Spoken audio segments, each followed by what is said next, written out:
Oh, hey guys. It's Frank Wrights, 1023 XLC, getting very excited because I get to talk to Jim from Bluegrass, and I'm already enjoying the shrimp and grits with candied pork belly, which is amazing. So why don't we get to our very first virtual broadcast? Sound good? 1023 XLC. Thank you for checking out 1023 XLC's virtual broadcast, streaming live on YouTube and Facebook. Today we talk with Jim from Bluegrass Restaurant in Highland Park. Interact and ask questions via chat. Stay to the end and you could win a prize. Let's get it started. Virtual broadcast with Lake County's 1023 XLC. Oh, sorry about that. I'm enjoying some of this great food, but yeah, this is what it's. This is our very first virtual broadcast, and we're super excited for having Jim from Bluegrass Restaurant in Highland Park to be a part of our very first.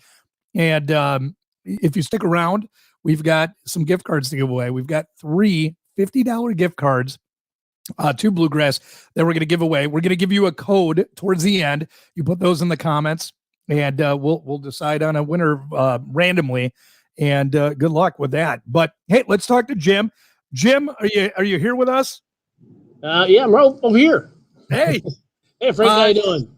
I'm doing great, Jim. Thank you, by the way, very, very much for sending some food over. My wife stopped by and picked up just a ton of stuff. We're going to get to all of it. And, you know, one thing I wanted to touch on right away, Jim, is the different way that you offer kind of curbside pickup. I've never experienced this with anybody else, and I think it's really unique on how you do it because it's a different way. Could you kind of explain on how that happens? Well, we're still evolving our practice here in Highland Park, but ideally, as we've got numbered stalls, people pull up, they open up the trunks. It's hands-free, contact-free. We just drop it and go. And, we staple all the receipts on there so that they don't have to sign anything. And they get home and they got the receipts, they got the food. Hopefully it travels well. And, that's a big part of it. It's still good food, traveling well. But yeah, we're still learning how to make this even more efficient and better. Now, speaking of traveling well, that's something that has kind of evolved a little bit with what you're dealing with, right? With the pandemic and how business is being done. You kind of have to take that into account now, right? I mean, food, be able to get from your restaurant to these people's homes, like me. Right. It's no longer being consumed in, 3 minutes. So, but as we opened up our restaurant 16 years ago, carryout has always been a part of our food. There's a lot of people that are part of our design. People want to have food to go, and it was all designed with carryout in mind. So if it couldn't be designed for carryout, we couldn't sell it. Sure. So it's all single stream, boom. Well, and I think that again kind of puts you ahead of the curve because, I mean, with what we're dealing with in the world right now, it's something that we have to take account of. And being able to travel with your food, I mean, that's something I would have never thought about, but in reality, it is. You're 40 minutes away from me. And my wife drove there today and came home and the food was still warm. So, I mean, I'm grateful for that I'm enjoying warm food from you guys. Well, we've done a lot of testing, and we usually test 45 minutes to an hour. So as we use our different containers, we'll set things aside. So we've done a lot of testing on the front side to make sure, number one, the container works, and number two, that the product actually holds the way it's supposed to. So there is a lot of behind the scenes that kind of builds what we have so that the food can actually get to your table and not come out like, mush. MJ asking right now, what am I eating? And again, this is the shrimp and grits with candied pork belly. Tell me about the candied pork belly in this. This is amazing. Yeah, so we'll see. About 4 or 5 years ago, there's a place called Wagner Farms, which is in Glenview. And they had this little fundraiser, and they gave us a bunch of bacon and said, we're doing a fundraiser for the farm. Can you create something? And at that point, we created a candied bacon, which with the shrimp and grits, and then we kind of retooled it to the candied pork belly just to give it a little extra love. Because, the pork belly is a little different cut than the bacon, cut differently, and they got a little bit of cayenne, a little bit of brown sugar on there. We, bake it in the oven after we smoke it. So it just turns out extra love. There's a little hint of heat to that, but just a touch. Yeah, nothing where it's like, oh my gosh, this is way too spicy for me by any means. Now, you talked, Jim, that you guys have been open now for 16 years. Yeah. And you are a staple in Highland Park. We're seeing some of the comments come through that Amanda says that it's one of the best restaurants in Northern Illinois. And you know what? I have to say, you guys are pretty spectacular. I'm not even going to pretend. Yeah. Ooh, I'm sorry. I'm looking through all the stuff that you sent. And now this is the corned beef brisket. Yeah. So that's a another kind of fun story behind that one. So we've always done St. Patrick's Day. And so after St. Patrick's Day, we had this corned beef brisket, and it was left over. And we're talking to the chef, and we're, what are we going to do with this? And so it kind of sat there for a couple of days. Then we decided to take it out of the brine. We put our dry rub on it, let it sit for about a day and a half in the cooler, threw it in the smoker for about 14 hours. And I was like, wow, where did that come from? And it's just an incredible product. And when we use a Bees Best, there's a guy, Ken Cohn, who's the president of Bees Best, who lives in Highland Park. So we've been using his product since we opened up. And, beef brisket is a great product to begin with. And as we use a corned product, just adds more flavor. And it just happened to really work real well with our barbecue sauce, too. Yeah. Is that the sweet that I'm tasting? Is the barbecue sauce? We call it a Texas-style barbecue sauce. So you got a little bit of sugar in there and a little bit of the pepper in there. There's barbecue is a religion. So there are certain beliefs as far as what is right and what is wrong, and what should be done and what shouldn't be done. But ours is kind of a Texas style, so it's got a little bit of sweet, a little bit of pepper on there. Well, I'll say whatever you're doing there is, I would go with the right part. Awesome. Jen had a question, and she was wondering, what is your most popular recipe? Well, I think our jambalaya is still one of our biggest sellers year round. I mean, we do a big Mardi Gras to begin with, so it takes off during that short period. But jambalaya it's such a kind of cool, unique, different dish, which was created, the chef spent about a year down south, and we opened up a place called Crawdaddy Bayou back in '95. And we just had a lot of time spent down south doing a lot of research. It was difficult research. It was very challenging at times, just making sure we were getting back to where we were supposed to be going. Right. But kind of created some really cool different types of dishes. And that jambalaya, we kind of what I call Midwesternized it. Even down south, there's not a lot of great jambalaya. There's some good, but I think ours is actually pretty kind of cool and unique. So that's you sent that along as well, I think, right? Oh, it's a chicken and sausage. And the biggest trick there, you got to have a good andouille sausage. And that's, of course, still coming from down south. All right. Well, I got a piece of sausage right here. Oh, yep. Oh, there's some heat there. Yeah, there you go. But not that. It's not a big heat. No, it's not something that's putting your mouth on fire by any means. It's right. It's one of those, good burns, if you will. Yeah, but it pops for a second, then kind of falls off. You go, there's something in my mouth. That was really kind of cool. That is very tasty. I want to also point out that John McGuire from the Lake County Visitors Bureau chimed in, and you know what? He is absolutely right. You were a part of Restaurant Week this year. Oh, yeah. And, that is one of my favorite times of the year, just because there's so many opportunities for us to be able to try restaurants that we might have not known about or been a part of or anything along those lines. And do you generally find that is a successful thing for you, that you see new faces and then see them come back after Restaurant Week? No question. I mean, once again, we're kind of on the southern end of Lake County, so we're kind of on the other side. But it works out great for us because we get a lot of exposure up in the northern part of Lake County, and we're a little denser down here, but we still draw from all over, and people don't mind traveling 20-30 minutes for good food. So we're still in the circle of where people will go. Well, I can absolutely see why. I mean, so far everything that I've had has been spectacular, and there's no reason why somebody wouldn't want to take a little trip. You're right off of 41 in Highland Park. It's not like you're hidden away or anything along those lines. It's super easy to get to. And again, we're talking to Jim from Bluegrass in Highland Park, and this is our very first virtual broadcast. And I'm glad that you were here, Jim. And we've got coming up, we've got some gift cards to give away. We've got three $50 gift cards for people to be able to come on by and try all your. Oh man, perfect. Try all your great food. And can I win? I mean, I probably can't. I probably can't win it. Let's talk that's gonna work. Oh man, let's talk about the tomato basil penny. Now, I believe this is what you were saying was for my daughter. You put that in there for my daughter, right?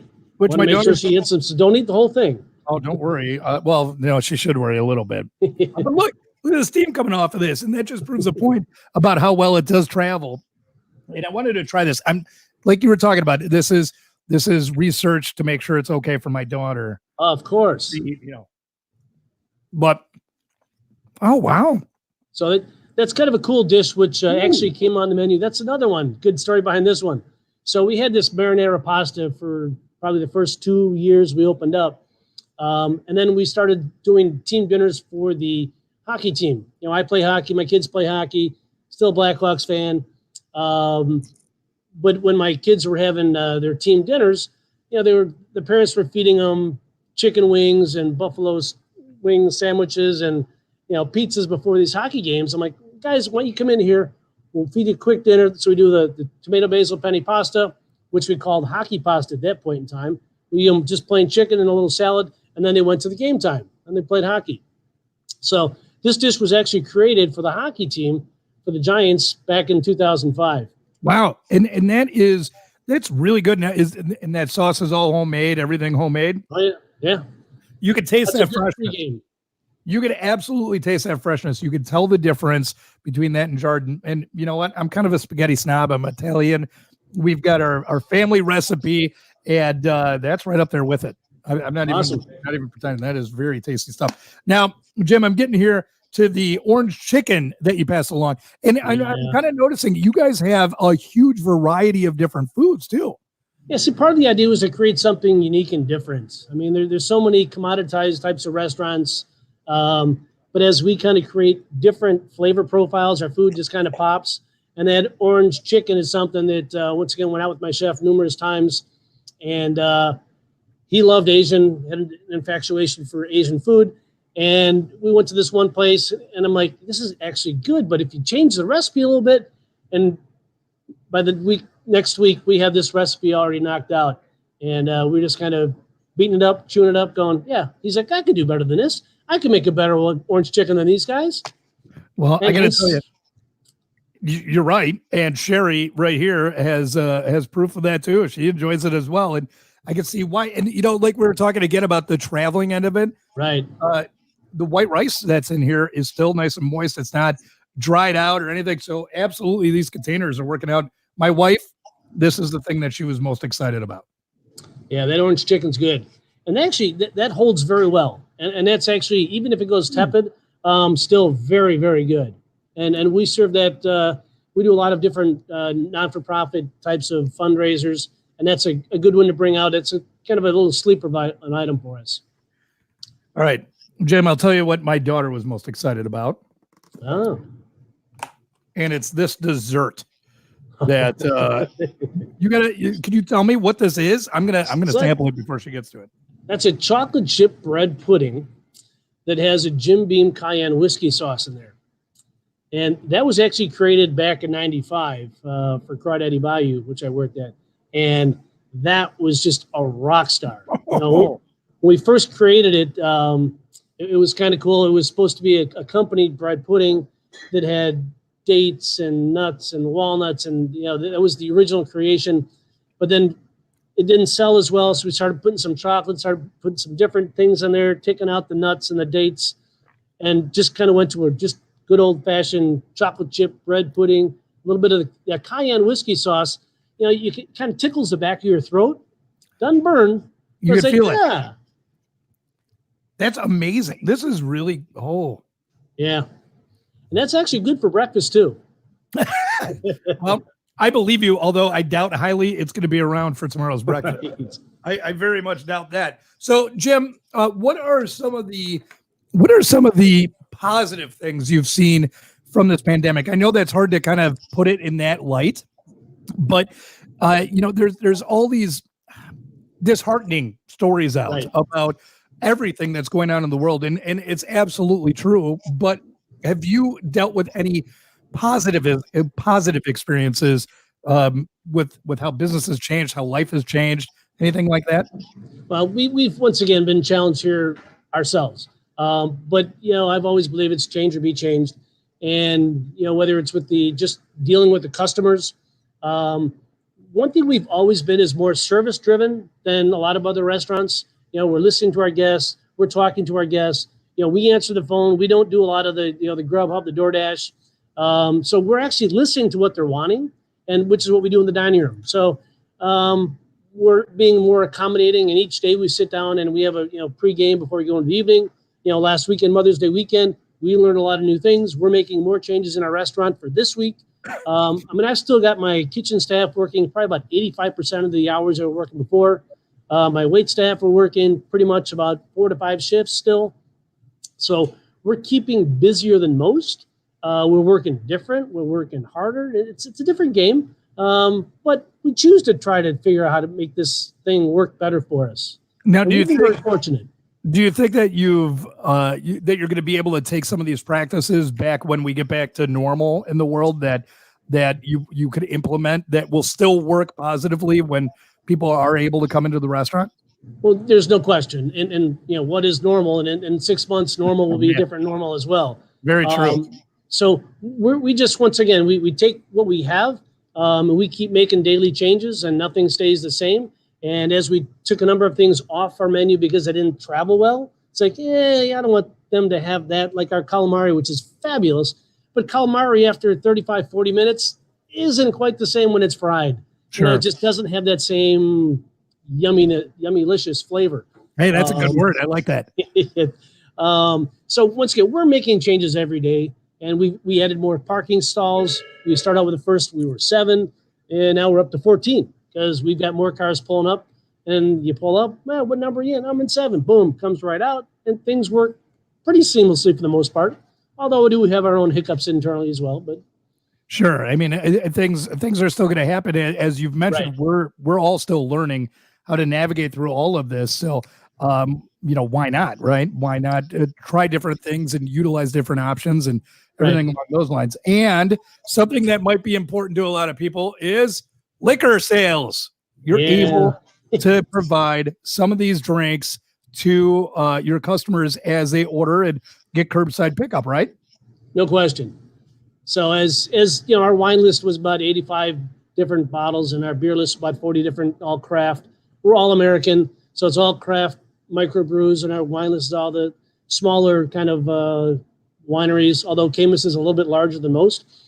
We've got a couple of the fan favorites on there, but we've been what I call purging our inventory, and it's moving along. And hey, more fun. It's been kind of cool, kind of fun.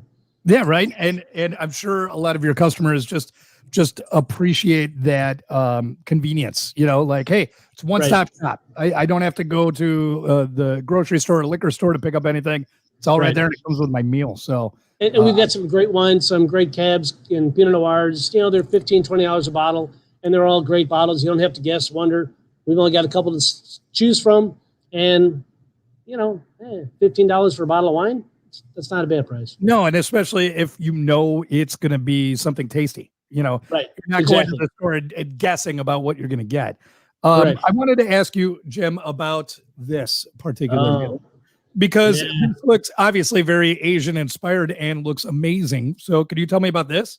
Well, that goes back to my original chef's affinity for Asian food, sushi as well. And I love tuna. So we've got this. We got the tuna tartare, and tuna tartare is outstanding too. But that's just an ahi tuna. It's sushi grade tuna, seared, real simple, and you really don't need the soy sauce and the matsuhisha dressing. But it's nice to complement, nice sauce to kind of throw on there. But it's top quality sushi grade tuna. No, that looks amazing. I'm a big Yeah. sushi guy. I love Asian food in general. So I mean Yeah. that speaks to me. And you know what else speaks to me, Jim? This.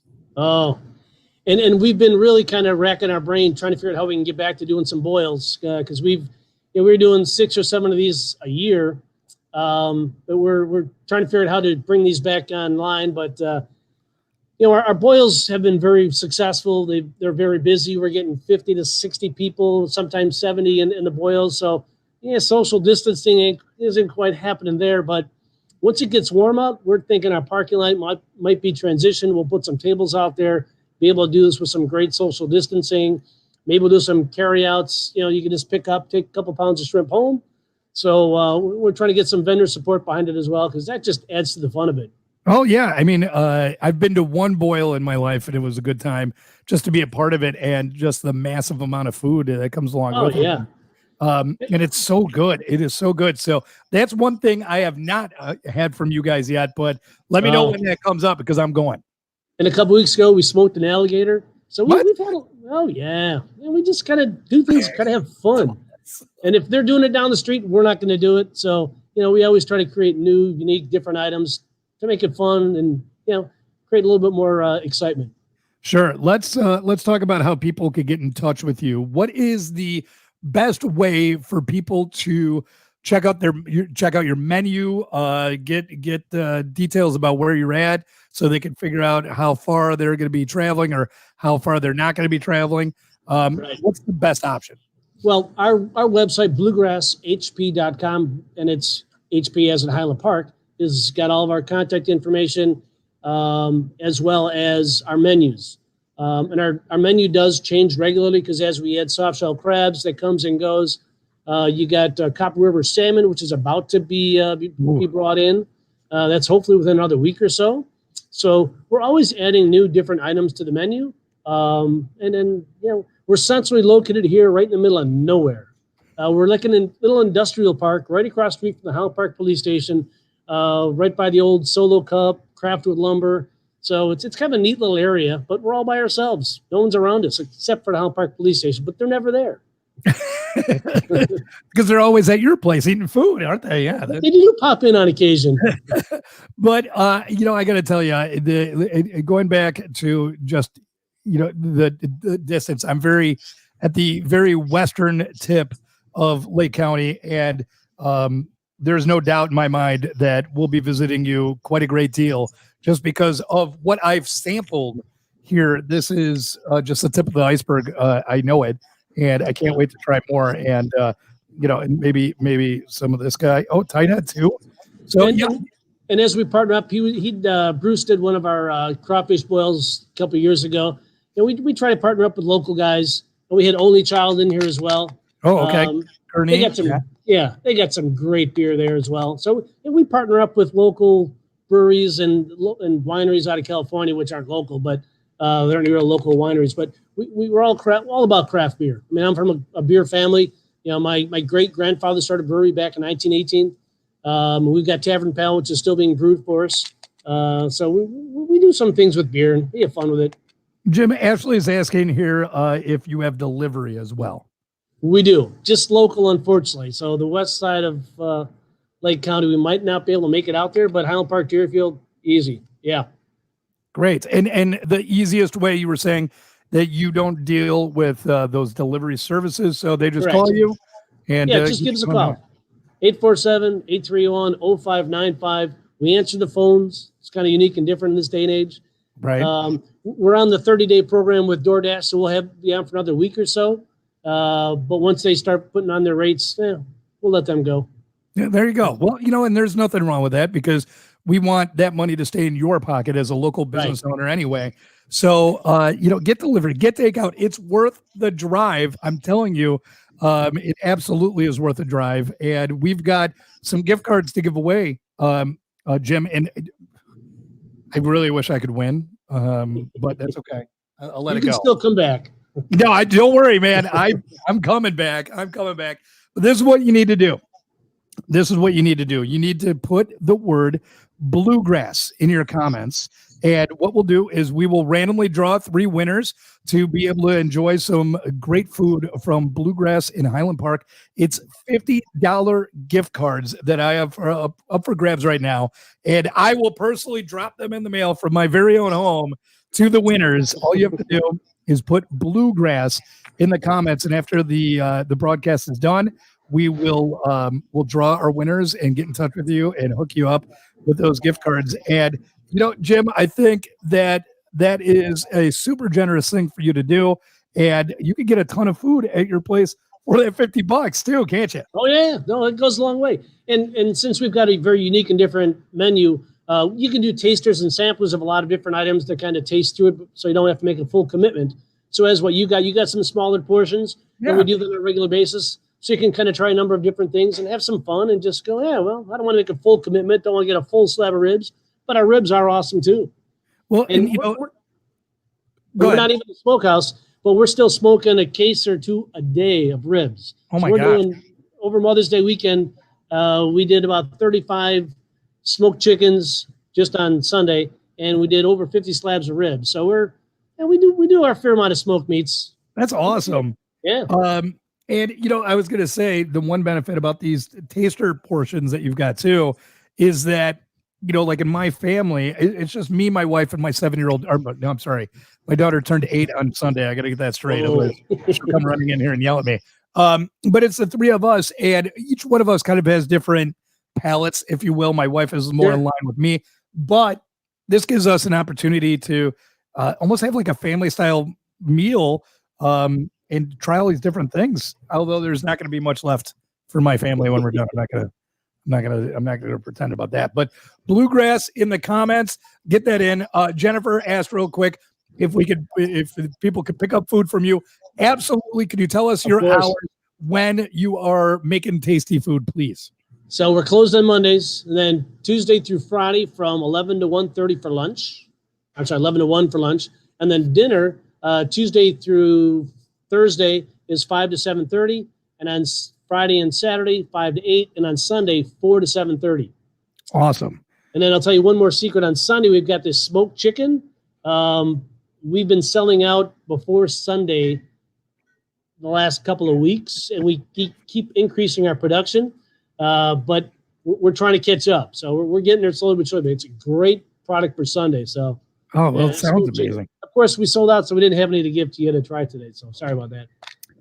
You'll have to come in on a Sunday. Hey, that's all right, Jim. I don't mind that. I don't mind that at all, and I'm looking forward to it. So, Bluegrass in the comments. Get some good food from Bluegrass in Highland Park. You guys are on Facebook.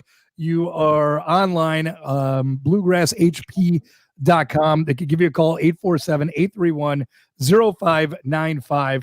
Check out all the good stuff that Bluegrass has to offer. Jim, again, thank you, seriously, for all the amazing food for me and my family and everybody who's checking this out. If you haven't done it already, check out Bluegrass yourself because you will not be disappointed. Jim, thank you very much again. Enjoy the rest of your day. Continued success, and you will be seeing me around. Awesome. For sure. All right, Jim. It'll be good to see the wife again. Yes. If it's going to be lunchtime, she's heading out there. I'll make her do that until she goes back to work. Until then, you're going to be dealing with us a good amount. So thank you much. Thanks everybody who checked out our very, very first virtual broadcast. I think it went off pretty well. An opportunity for you to try a great local restaurant in Lake County. And we're going to be doing a lot more of these and bringing you some pretty interesting things right here on our Facebook and our brand new spanking YouTube channel as well. So keep tuning in and we'll let you know when all the good stuff is coming. And I think I'm supposed to do this, hit the subscribe button. This is what my daughter tells me all the time. Hit the subscribe button and the notification bell if you're on YouTube and all that stuff. So thank you again, Jim. Have a great rest of your day. Thanks, you too, Frank. Get some good food from Bluegrass in Highland Park. It's Frank Wright with 102.3 XLC.